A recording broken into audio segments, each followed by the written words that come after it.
saat ini juga PHK juga sudah menghantui kita karena tidak kemampuan cash flow perusahaan untuk menggaji karyawan dan sebagainya. Pandemi ini sampai bulan Juni ini akan sangat berbahaya sekali.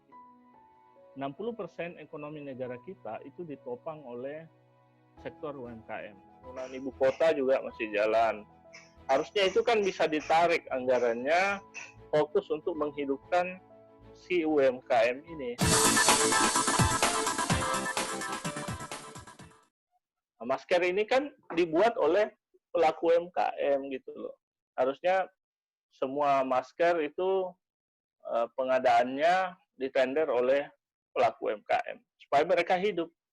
Ya, karena tidak ada jalan lain supaya nafas usahanya itu tetap lanjut gitu loh. Karena kalau tidak mereka bisa memecat para karyawannya gitu karena ketidakmampuan cash flow ya gitu. Restoran-restoran ya kan bisa join dengan pemerintah daerah gitu. Bagaimana kemudian menyediakan makanan dan sebagainya supaya mereka tetap hidup, jalan aktivitas ekonominya untuk menggaji karyawannya. Saat ini satpamnya, mulai satpam, resepsionnya sampai yang lain-lain itu semuanya dipecat semua. Kenapa dipecat? Karena nggak ada lagi duit ini.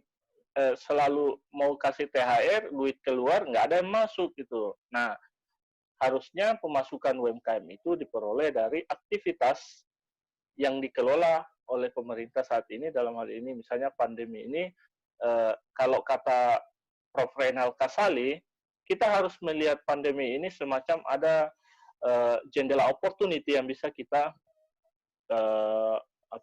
manfaatkan gitu, seperti itu. Kemarin itu kan Pak ada kebijakan pemerintah tentang restrukturisasi.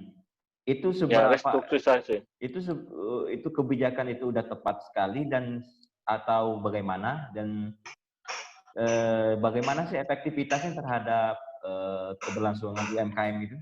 Sebenarnya mungkin menurut pemerintah itu sudah efektif ya karena dengan mengeluarkan kebijakan seperti itu. Tetapi kan lagi-lagi Mas Eki itu masalahnya itu kita di Indonesia selalu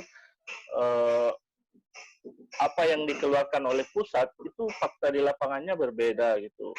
Karena banyak masyarakat yang belum bisa mengakses itu karena mungkin minim pengetahuan atau memang nggak tahu informasinya dan lain sebagainya. Saya tidak jarang bawakan materi seminar akhir-akhir ini di online, itu banyak yang bertanya, Coach bagaimana cara mengaksesnya?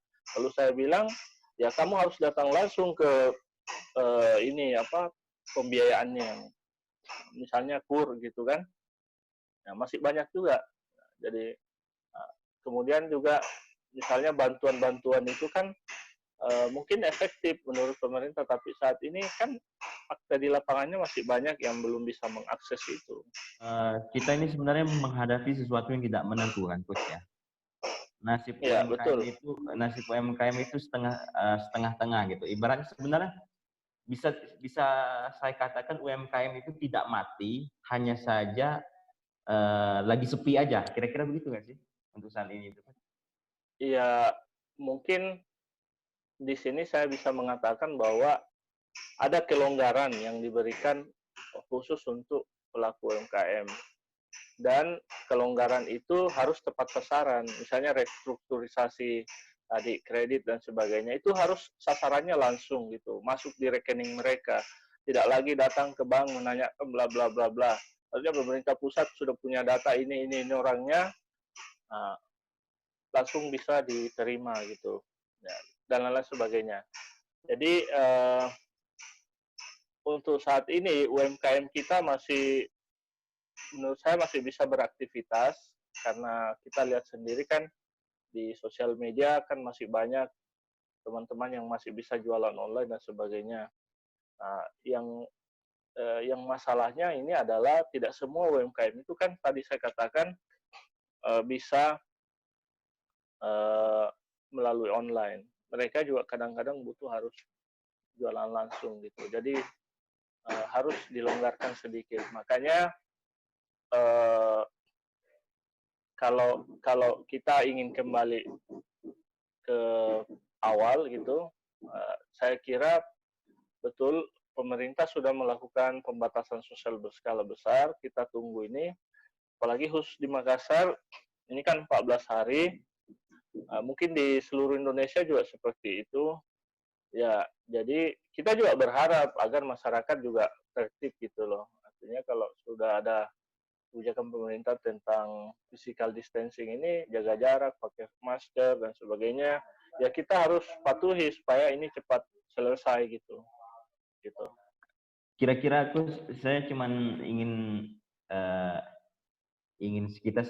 dalam diskusi kita itu setidaknya ada sisi edukasi yang bisa diambil oleh pemirsa di rumah itu terkait pengetahuan mereka tentang UMKM itu. Kira-kira menurut coach sendiri, jika ada skenario terburuk, kira-kira bagaimana antisipasinya itu? Kira-kira coach?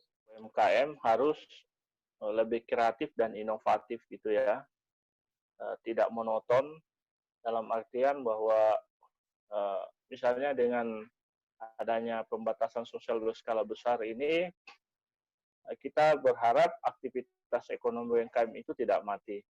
Ya kan masih bisa juga online, meskipun tadi saya katakan masih ada beberapa UMKM kita yang tidak bisa semuanya harus online, harus jualan langsung. Jadi yang perlu dilakukan oleh pelaku UMKM itu meningkatkan kreativitas dan inovasinya. Misalnya memanfaatkan digital ini, digitalisasi untuk keperluan promosi-promosi produk UMKM gitu. Jadi teknologi saat ini kan udah luar biasa ya, 4.0 gitu. Kita sudah bisa jualan live ya melalui Facebook, melalui Instagram, WhatsApp, Facebook Ads, dan lain sebagainya. Ini harus dimanfaatkan. Misalnya kalau Anda pelaku UMKM bergerak di bidang hijab, ya tidak usah menunggu pembelinya secara langsung datang ke toko, tapi harus memanfaatkan digital itu secara maksimal. Anda yang jualan-jualan kue gitu, ya harus kreatif gitu, melakukan promosi, storytelling, apalagi ya, testimoni dan sebagainya kepada pelanggan, agar produknya lebih diminati dan sebagainya. Dan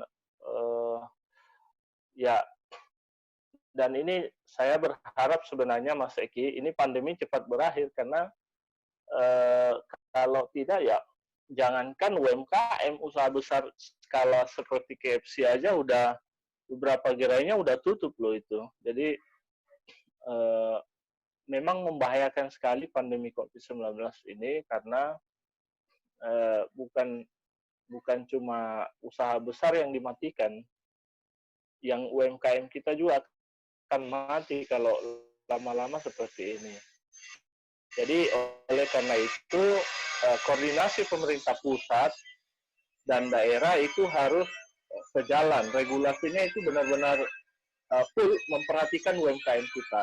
Tunda dulu itu infrastruktur pemindahan ibu kota, fokus di sini dulu. Ya itu menurut saya. Jadi saya berharap pandemi ini segera berakhir dan kita bisa kembali normal lagi. Oke, siap Coach. Coach, ini ada pertanyaan ini dari pemirsa di rumah melalui Facebook Live. Dia ingin menanyakan, pertanyaan ini datang dari Mas Wandi di rumah katanya. Menurut data Dinas Koperasi dan UMKM Sulawesi Selatan hingga Jumat itu ada 3.022 pelaku UMKM stop produksi akibat tekanan ekonomi yang ditimbulkan oleh COVID-19 ini. Nah, menurut Coach, kira-kira langkah yang tepat yang harus dilakukan Pemprov Sulawesi Selatan agar UMKM ini tidak dihentikan, bagaimana itu Coach? Ya, tadi saya bilang tentu pemerintah harus memperhatikan betul itu, punya data mana yang skala kecil, mana yang skala mikro, mana yang skala menengah, mana yang skala besar, sehingga perlakuannya juga bisa kita bedakan. Ya, kalau masih kecil-kecil, mungkin kita bisa buatkan semacam apa ya, fokus grup begitu, di mana seluruh produk UMKM ada di dalam, lalu kita joinkan investor dari berbagai negara, misalnya mereka butuh apa, misalnya butuh kopi, ya kita panggilkan investor kopi gitu. Kalau butuh kopi, oh butuh ini, misalnya jahe, ya kita cari pelaku UMKM yang bergerak di bidang itu. Jadi pemerintah itu tidak repot sebenarnya, hanya memediasi.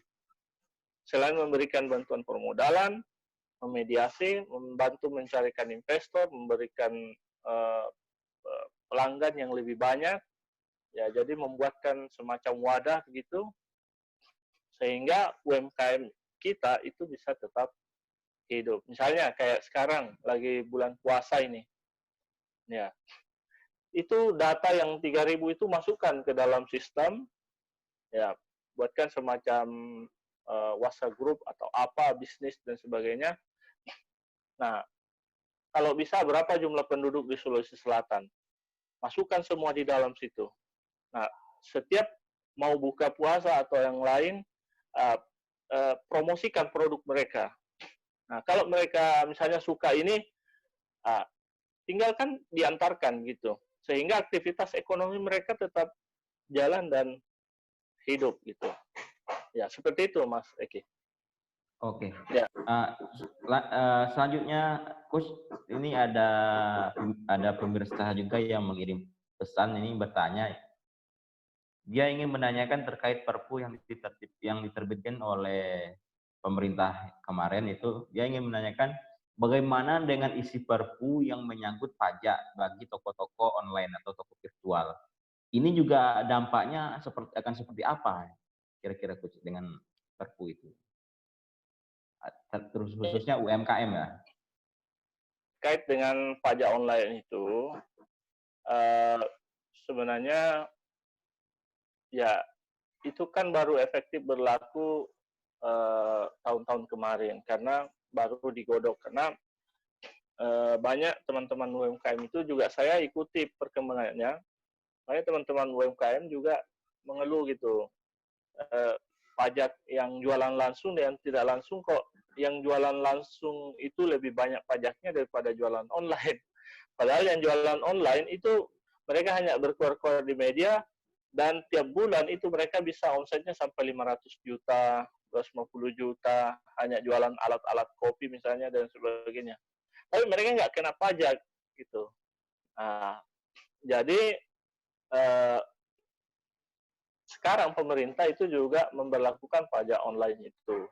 Nah, saya kira menurut saya bagus gitu, karena ya masa pengusaha nggak bayar pajak, gimana sih gitu kan. Jadi kita pelaku UMKM ya juga harus taat aturan gitu. Tidak bisa juga selalu kita banyak diberikan bantuan oleh pemerintah, tetapi kita tidak memberikan kontribusi kepada APBN negara kita. Jadi menurut saya untuk pajak online itu ya sambil jalankan itu akan dievaluasi lagi, ya tapi menurut saya itu bagus gitu, karena agar tercipta keadilan ekonomi di lini UMKM kita.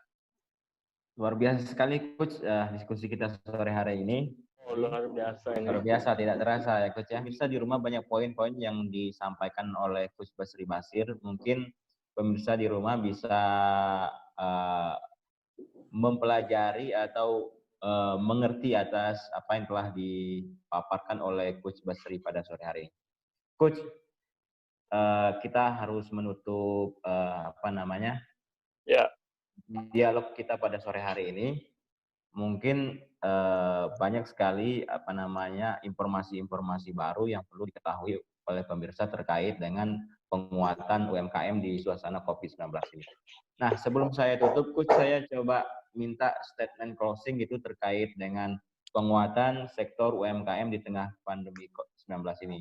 Supaya pemirsa di rumah juga bisa mengingat, mereview apa saja yang harus kita lakukan atau yang harus kita kerjakan dalam membantu pelaku UMKM itu dalam situasi COVID-19 ini. Silakan, Gus. Ya, terima kasih Mas Eki. Jadi di sesi terakhir ini saya ingin menyampaikan bahwa memang masa-masa ini agak-agak sulit gitu karena terapi melakukan terapi pemulihan ekonominya berbeda dengan tahun 98, di mana UMKM itu masih bisa kita kendalikan dengan baik, dan tahun 2009 waktu terjadi resesi global. Berbeda dengan kali ini karena yang kita hadapi ini adalah musuh yang tidak nyata, virus itu ya, dan belum ada seorang pun yang bisa memprediksi kapan pandemi ini berakhir. Nah, yang bisa kita lakukan hanya memberikan perhatian lebih kepada sektor UMKM ini, dalam artian pemerintah pusat dan daerah harus menguatkan koordinasi dan regulasi untuk kemudahan pelaku-pelaku UMKM. Karena kenapa? Tadi saya katakan bahwa 97% lapangan kerja di Indonesia itu dihasilkan oleh UMKM. Kemudian 60% ekonomi negara kita itu ditopang dari sektor UMKM. Jadi cukup besar loh kontribusinya UMKM kita. Nah, sementara perhatian pemerintah ya tidak sebesar kontribusinya gitu. Jadi perlu pemerintah juga memberikan kontribusi yang lebih tinggi kepada sektor UMKM. Jangan yang diurusi semua yang usaha-usaha besar gitu. Ya, jadi istilahnya UMKM kita ini perlu dihidupkan. Dan oleh karena penjelasan tadi itu, saya ingin menyampaikan bahwa penting untuk meningkatkan tenaga kerja, karena saat ini banyak karyawan kita mengalami PHK, sehingga kalau UMKM ini bisa bertahan, kita dapat mengakomodir mereka untuk masuk di sektor UMKM. Nah, terutama pemerintah harus fokus punya data tentang yang mana usaha kecil yang berpotensi dinaikkan menjadi usaha mikro, dan mana usaha mikro yang berpotensi dinaikkan statusnya menjadi usaha menengah, dan mana usaha menengah yang kira-kira bisa dinaikkan statusnya menjadi usaha besar gitu. Jadi fokus pemerintah di situ. Dan kita ini masyarakat harus ya mendukung UMKM kita juga. Jangan pro terhadap jiwanya, di mulutnya mendukung UMKM tapi nggak mau beli produk UMKM, itu juga masalah kan. Banyak di kita ini yang sebagian suka dengan produk luar negeri gitu, nggak suka. Misalnya sepatunya aja nggak mau bikinan dari pelaku UMKM kita, dia maunya harus dibeli di Perancis, di Eropa gitu. Nah, itu juga menjadi masalah gitu. Nah, jadi maskernya nggak mau buatan dalam negeri, maskernya mau yang di luar negeri, itu juga masalah. Jadi selain pemerintah, kita juga harus pro terhadap produk UMKM kita. Jadi itu closing statement dari saya, Mas Eki. Mudah-mudahan bermanfaat. Oke, terima kasih Kus, luar biasa atas diskusi kita pada sore hari ini, dialog kita sore hari ini, walaupun hanya melalui virtual tanpa bertatap muka ya Kus ya. Saya tutup. Wabillahi taufiq wal hidayah. Wassalamualaikum warahmatullahi wabarakatuh. Waalaikumsalam warahmatullahi wabarakatuh.